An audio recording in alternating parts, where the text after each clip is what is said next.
Bom dia, queridos irmãos e irmãs, que a graça, a paz, a bênção e a unção do Senhor esteja sobre nós aqui hoje. Reverendo Fábio, obrigado pelo convite, pela amizade. Nós já conversamos outras vezes pelo WhatsApp, porque tinha gente de Marília, quando eu era pastor lá, indicando para vir para cá, gente que mudou para o litoral catarinense. Então, fizemos amizade, né? E ocorreu de eu estar nessa semana aqui tão pertinho, e eu falei, não posso deixar de estar ao vivo em Camboriú, na IPI, visitando o campo missionário. E é algo que eu gosto de fazer. Quando viajo, quero sempre, assim, conhecer a IPI que está lá pela região, né? E que bom conhecê-los, né? Um povo tão maravilhoso, alegre, prestativo, tão envolvido com as crianças e tudo mais. Que bênção. Obrigado pela confiança. Está comigo a minha filha Gabriele e o meu genro. Fiquem em pé. Gabriele, que é engenheira civil, mora aqui em Bombinhas, aqui pertinho. O Tiago também é engenheiro, mora aqui perto, e eles estão a trabalho e ficam vários meses aqui tão próximos, né? Então, já tem uma igreja pronta à entrega aqui para vocês, né? Então, já, essas palmas aí já é um puxão de orelha para ficar aqui, né? E eu vim na sexta-feira para fazer o batismo do pequeno Gabriel, que é o netinho da Marta. Fica em pé, Marta. Marta, durante o ano, mora 3 meses aqui. A mesma palavra serve por você. Eu sou pastor da Marta, ela é lá de Chapadão do Sul. E a sua irmã gêmea, a Maria, que é de Catalão, está aqui. Seja bem-vinda também, que Deus abençoe. Agora vocês sabem o caminho da roça, né? Então, isso, ela passa 3 ou 4 meses aqui. Então, já tem a sua igreja aqui, Marta. Queridos irmãos e irmãs e aqueles que também nos acompanham pelas redes sociais, que bom a gente estar junto e ministrar a palavra de Deus, partilhar o pão da vida. E a minha palavra hoje é um desafio para a nossa alma, um desafio para as nossas emoções. Eu quero falar sobre resiliência. Sofrendo impactos, mas preservando a alma. Você quer repetir isso comigo? Sofrendo impactos, mas preservando a alma. Há anos atrás, o Brasil inteiro conheceu a história de João do Pulo, um atleta que foi recordista mundial do salto triplo, foi campeão mundial e também campeão pan-americano de salto triplo, salto em distância, preparava-se para ganhar a medalha de ouro olímpica para o Brasil, quando sofreu em 1981 um acidente automobilístico. E esse acidente lhe custou a perna direita. Meses depois de algumas lutas com a saúde, por fim, não foi possível preservar a sua perna e ele perdeu a perna direita. Ele entrou em depressão, ele passou a viver no mundo do álcool, do vício, morreu solitário em 1999, morreu sem muitos amigos e muito endividado e esquecido pela mídia. Essa é a história do João do Pulo, guarde essa história. Pois bem, agora mais uma história. Em 1998, Lars Grael, velejador, também medalhista olímpico, também alguém conhecido no mundo do esporte, sofreu um acidente e também perdeu a sua perna direita. Acontece que após ele se recuperar rapidamente, ele refez a vida, ele escreveu o livro A Saga de um Campeão, ele começou a prestar seus serviços ao meio político administrativo no estado de São Paulo. Dali para frente começou a dar palestras e hoje ele tem a agenda cheia de palestras sobre motivação pelo Brasil e pelo mundo. E também dá suporte à equipe de velejadores do nosso país. Bom, duas histórias muito parecidas. A primeira teve um destino, a segunda, outro destino. E qual a diferença entre João do Pulo e Lars Grael? A diferença não está no status, ambos tinham. A diferença não está na grana, ambos tinham muito. A diferença não está na fama, ambos tinham o mesmo grau de fama no mundo esportivo. O primeiro não teve algo que nós chamamos de resiliência, e que o segundo teve. E como nós podemos ter resiliência?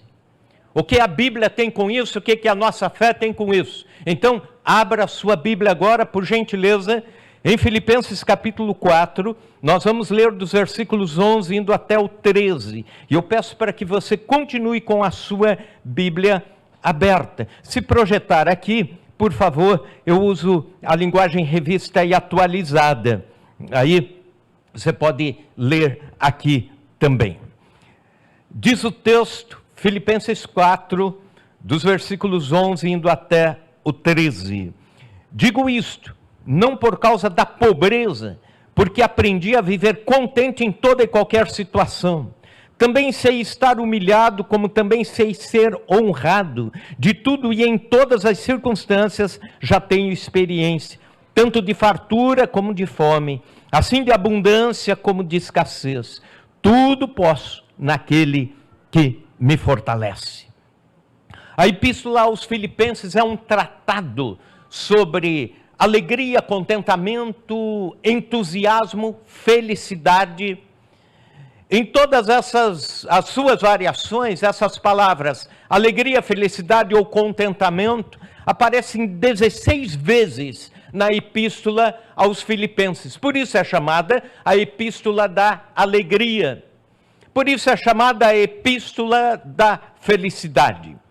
4 capítulos, em média, 4 vezes por capítulo você vai encontrar alguma receita sobre felicidade e contentamento. Mas estranhamente, o apóstolo Paulo escreve esta epístola, a Epístola da Alegria, numa chamada prisão inferior do Império Romano. Ele está preso em condições péssimas de higiene, de saúde, de conforto, totalmente sem, e é deste cárcere de Roma, ano 61 da era cristã, que ele escreve sobre alegria. Ele poderia, nessas condições, externar o que ele sentia, por exemplo, a respeito dos seus patrícios, o abandono de colegas de ministério, inseguranças, tristezas, o que mais? Ressentimentos. Ele poderia falar de frustrações, mas ele escreve sobre alegria e dá algumas receitas sobre contentamento e alguma receita sobre como podemos ter a vida resiliente, como podemos sofrer impactos da vida sem perdermos a nossa forma, sem nos deformarmos. Paulo está preso, mas o seu espírito missionário está livre. Paulo está na prisão, mas ele intercede de lá, ele evangeliza, ele escreve epístolas, ele pastoreia à distância. E quando chegamos no capítulo 4, versículos 11 a 13 que lemos, encontramos a razão para o apóstolo Paulo ser assim. Ele não se deforma com as condições que ele está vivendo. E ele diz o porquê disso. Sem perder a serenidade, sem se desviar do foco da sua missão, sem alterar o propósito de ser, sem declinar do equilíbrio emocional. Ele vai indo para a última etapa da sua vida, do seu ministério, e dali a alguns anos ele passa pelo martírio, seu ministério termina. E escrevendo aqui, nós entendemos o porquê Paulo consegue ser resiliente. E ele nos chama nesta manhã, através da palavra de Deus, para uma vida de resiliência. A palavra resiliência não aparece no texto aqui. O conceito, sim, aparece aqui. Mas a resiliência é uma palavra que se pegou lá do mundo da física. É quando você aperta um objeto ou submete um objeto à pressão extrema e esse objeto, este corpo volta à sua forma original. Por exemplo, se você pegar um copinho de alumínio e você apertar, aí aperta com mais força, força, e quando solta, o copinho está todo deformado, certo? Ele perdeu a sua forma, perdeu o seu volume. Agora, se você pega um copinho nas mesmas medidas, só que de borracha, o copo é de borracha, você aperta, com mais força ainda do que apertou de alumínio, e solta, copinho volta à sua forma original. Isso é resiliência. E nós somos chamados a ser, nesse tempo em que vivemos, tempo em que pessoas surtam, tempo em que pessoas perdem a paciência, tempo em que gente se estressa de todas as formas, no trânsito, no trabalho, na vida, com a casa, somos chamados a ser resilientes. Pois bem, somos chamados para ser esse copinho de borracha. E o conceito permeia esse texto. Algumas expressões aqui, eu quero fazer uso delas para que vocês entendam como nós podemos ser resilientes. O texto começa dizendo, veja comigo a expressão do versículo 10. Digo isso não por causa da pobreza, porque aprendi a viver contente. Aprendi. Então, primeira expressão interessante nesse texto, aprendi. Nós não nascemos com as nossas emoções treinadas. Nós não nascemos com o nosso comportamento preparado. Nós somos treinados ou não ao longo da vida.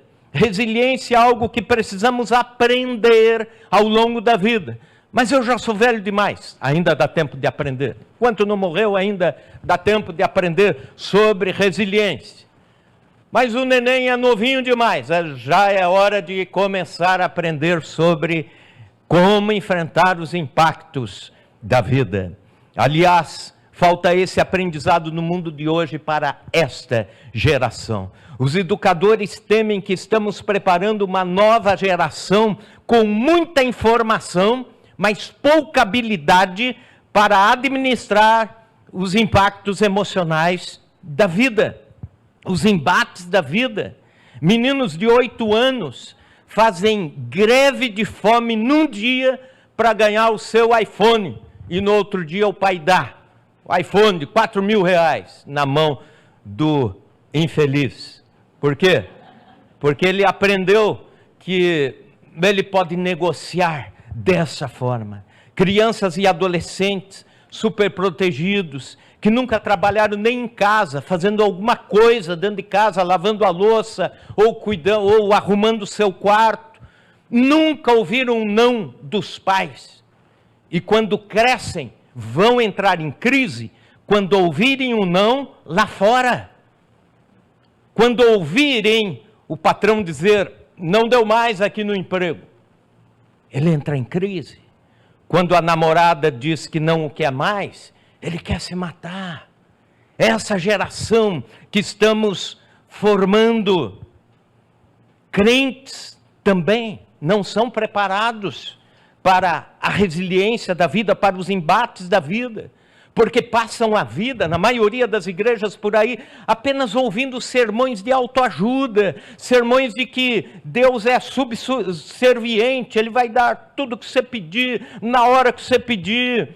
A teologia da prosperidade, a teologia do triunfalismo, aquela que diz assim, você pode todas as coisas e Deus vai te dar, e tenha fé, e repita isso, e repita aquilo, e quando vem a primeira tribulação, essa pessoa muda de igreja. Mas depois ele enfrenta outra tribulação, muda de novo. Daqui uns anos, não quer mais saber de Deus, nem da fé cristã, nem da caminhada com Deus. O que faltou? Resiliência.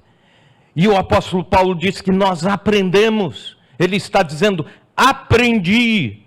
O resiliente é aquele que ao longo da vida teve satisfações, mas também sofreu decepções. E aprende de um lado e aprende do outro. Que a vida é assim. Temos ganhos e perdas, ouvimos sims e ouvimos nãos ao longo da vida. É aquele que treinou as suas emoções através das experiências duras da vida. Esse é o resiliente. Suas emoções são equilibradas. E aí, quando perde o emprego, monta um currículo e vai buscar soluções. Ou então começa a fazer um bico para ganhar alguma coisa, e assim por diante, ajusta o orçamento. A namorada o deixa e ele fica triste, mas se recompõe, se refaz. Afinal, existem outros tantos valores na vida. Nós podemos educar nossas crianças já nos primeiros passos assim. Quer ver uma coisa? Quando a criancinha cai, despenca e bate no chão e começa a gritar e chorar. A mãe pega no colo e adula e faz massagem e faz naná e tal. Às vezes o pai olha aquela cena e diz, levanta, levanta, upa, upa, continua, continua. Aí a criança, você está treinando para ser resiliente. Essa criança está sendo treinada desde pequenininha para enfrentar melhor a vida. Aprendi, o apóstolo Paulo está dizendo, aprendi a viver contente em toda e qualquer situação. Então, resiliência é resultado de aprendizado. Mas ele também diz o seguinte, segunda expressão, guarde bem, contente. Aprendi a viver contente. Versículo 11 ainda. A palavra grega, Novo Testamento escrito em grego, por isso a gente pensa de vez em quando nas pregações a palavra com um significado mais profundo que está naquele texto. A palavra para contentamento na língua portuguesa é você assim, feliz com alguma coisa, né? No grego é mais do que isso. A palavra é autarquês, que significa o seguinte, governo autônomo, administração autônoma, sem interferência do poder central. Mais ou menos como no Brasil, por exemplo, existe lá o Palácio do Planalto, governo, existe o Ministério das Minas e Energias e tal, mas existe uma autarquia. Da palavra autarquia, que vem a palavra autarquia. A Petrobras, por exemplo, uma autarquia que tem diretoria própria, presidência própria, vida financeira própria, responde de alguma forma ao governo central, mas tem a vida e o governo próprio. Pois bem, da mesma forma, o apóstolo Paulo está dizendo que o viver bem, o contente nas situações de embate da vida, depende do seu governo, do meu e do seu governo, que a gente chama na teologia de livre agência, né? Deus, nessa área, deixa que a gente se vira. O que fazer com aquilo que está incomodando a nossa vida? Por quê? Porque tem gente que se desespera, tem gente que entra em crise e tem gente que submete a sua vida ao autocontrole nos momentos difíceis. Eu explico melhor. Talvez você já tenha ouvido falar de Viktor Frankl. Ele, por ser judeu, durante o tempo da Segunda Guerra Mundial, ele foi preso. Ele era psiquiatra e também psicólogo, e era judeu, foi para os piores campos de concentração, como Terezin, Auschwitz, e lá sofreu as torturas. E é interessante que, depois de anos de perda, depois de anos que a guerra decorre, ele foi entrevistando pessoas, aproximadamente 5.000 pessoas entrevistadas, e ele fazia suas anotações em pequenos pedacinhos de papel, toquinhos de cigarro e tudo mais, para poder manter o seu controle daquilo que ele estava entrevistando. Ele queria saber por que algumas pessoas em situações extremas de pressão morrem, se entregam, e outras na mesma situação de pressão ou até pior, conseguem sobreviver, e conseguem sorrir, e conseguem ter otimismo para a vida. E ele vai entrevistando essas pessoas e tal. Ao fim, ele escreve uma teoria chamada logoterapia, que até hoje é usada na saúde mental. Pois bem, o Viktor Frankl escreve algo que me deixa impactado. E eu quero que você aprenda com isso hoje. Ele diz assim: eu perdi tudo. Os nazistas roubaram minha casa e incendiaram. Mataram toda a minha família. Os nazistas roubaram a minha roupa do corpo. Os nazistas invadiram minha conta bancária e me deixaram pobre do dia para a noite, não tenho mais nada. Roubaram até a minha aliança de casamento e me deram apenas uma roupa velha de prisioneiro para os campos de concentração. Eu não consigo decidir o que vão fazer comigo, mas eu sou livre para decidir sobre o que eu vou fazer com aquilo que fizeram comigo. Olha que coisa impressionante. Você é livre para decidir o que fazer com aquilo que fizeram com você.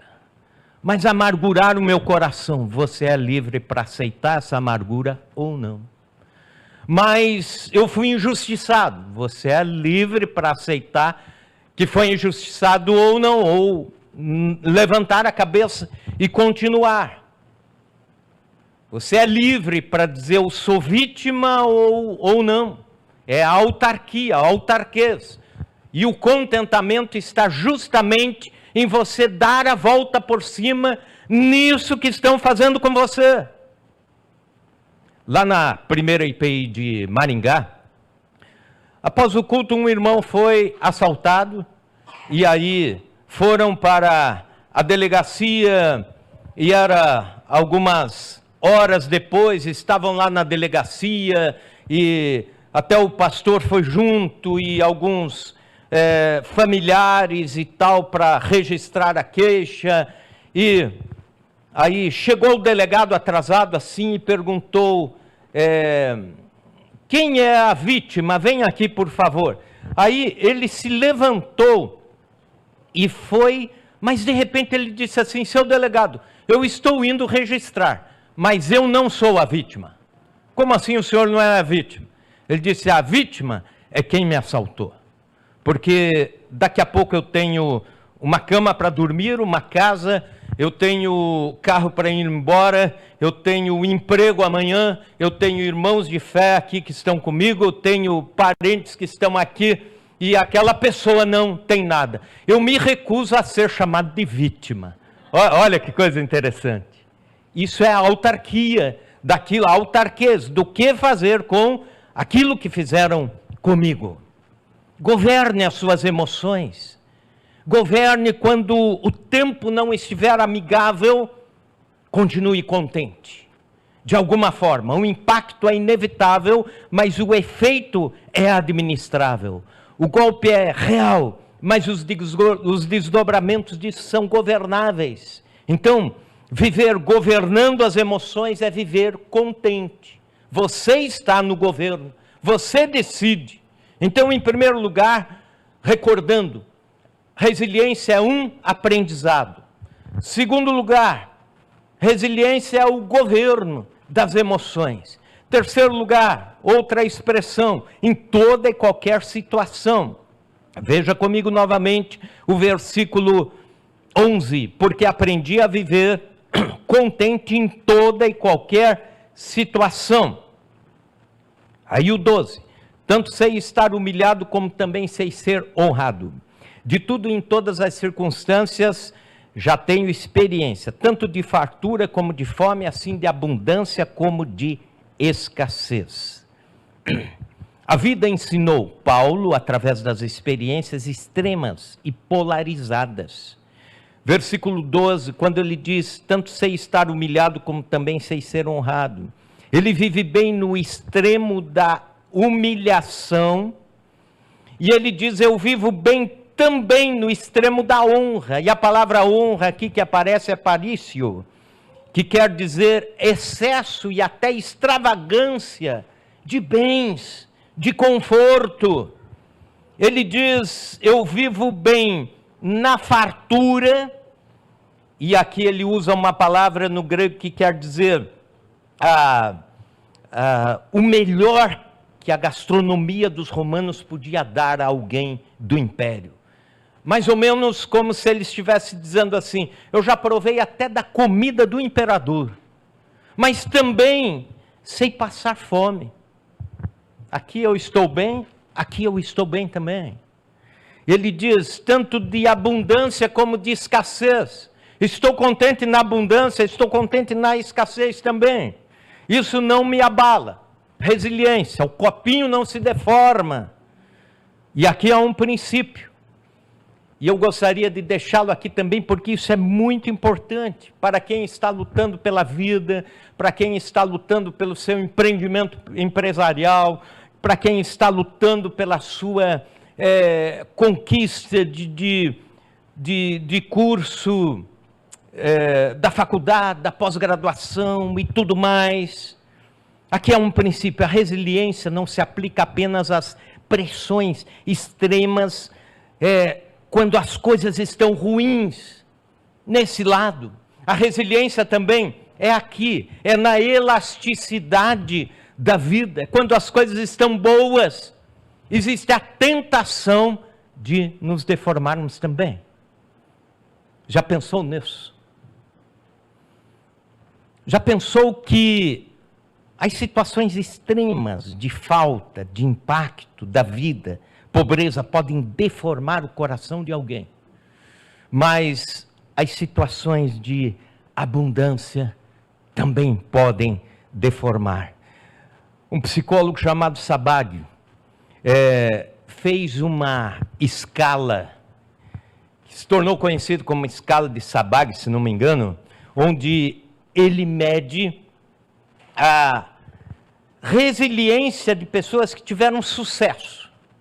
E aí ele vai estabelecendo o quanto de sucesso, em quanto de tempo, uma equação, e como fica aquela pessoa no fim de tudo. E ele usa, por exemplo, aquela cantora que já faleceu, a Amy Winehouse. Lembram dela?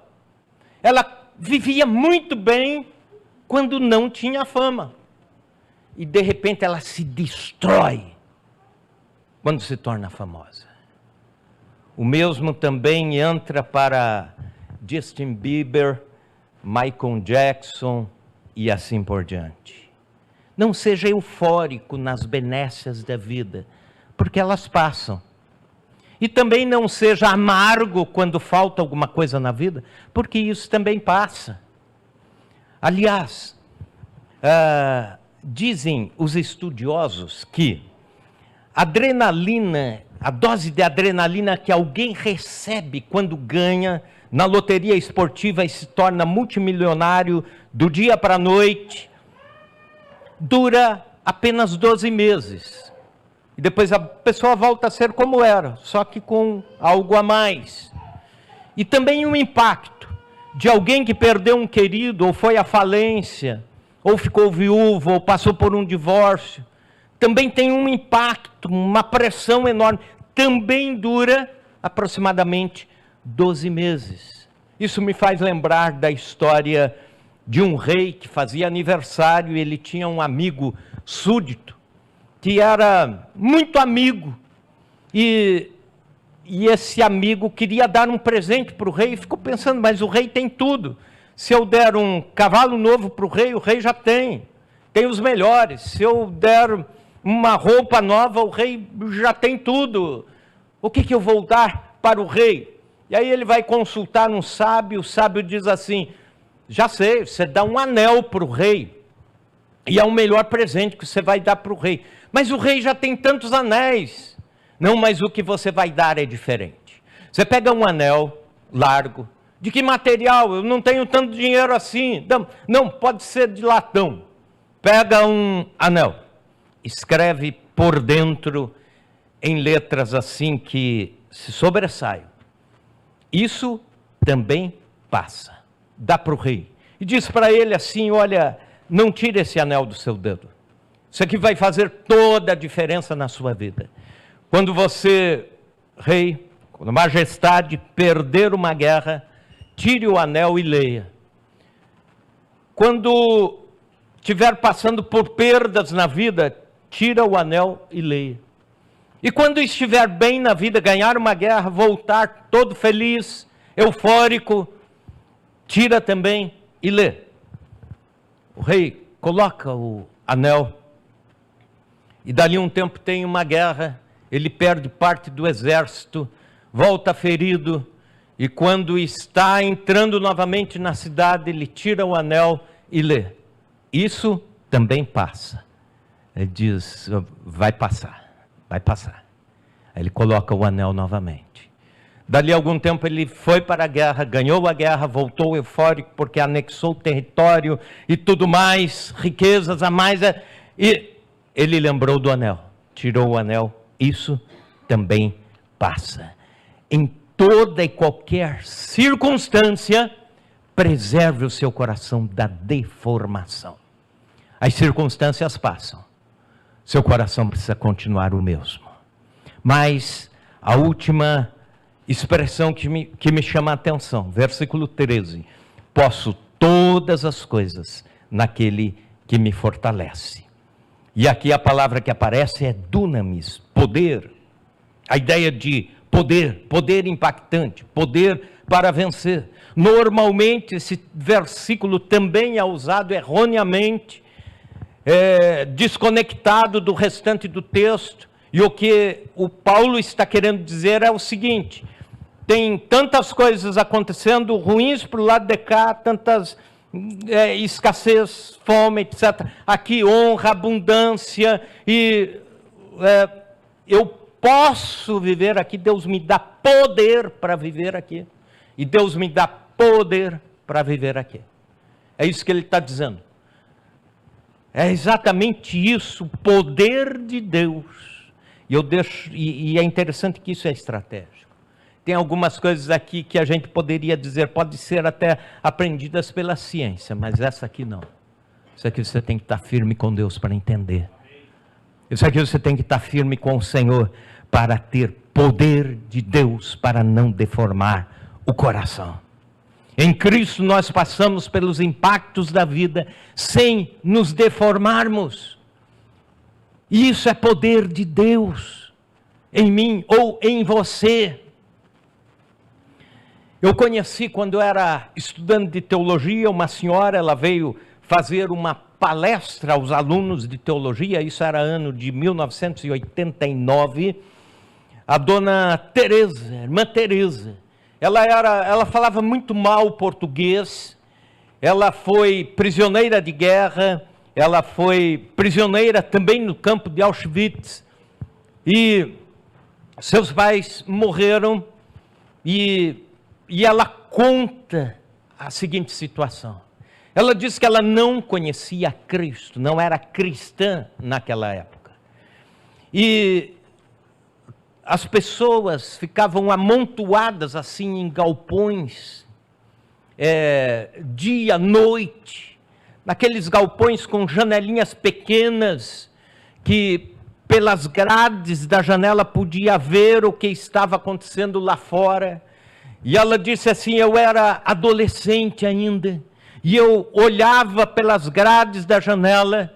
Tinha um dia na semana que os soldados nazistas levavam os judeus para a crematória. E eles iam gritando, chorando, alguns desmaiavam, porque sabiam que não voltariam com vida. Tinha outro dia na semana que levavam os presos políticos, e eles iam esbravejando, murmurando, xingando, relutando para a morte. Ela falou o seguinte: mas tinha um dia na semana que eram os cristãos que eram presos e levados para a morte.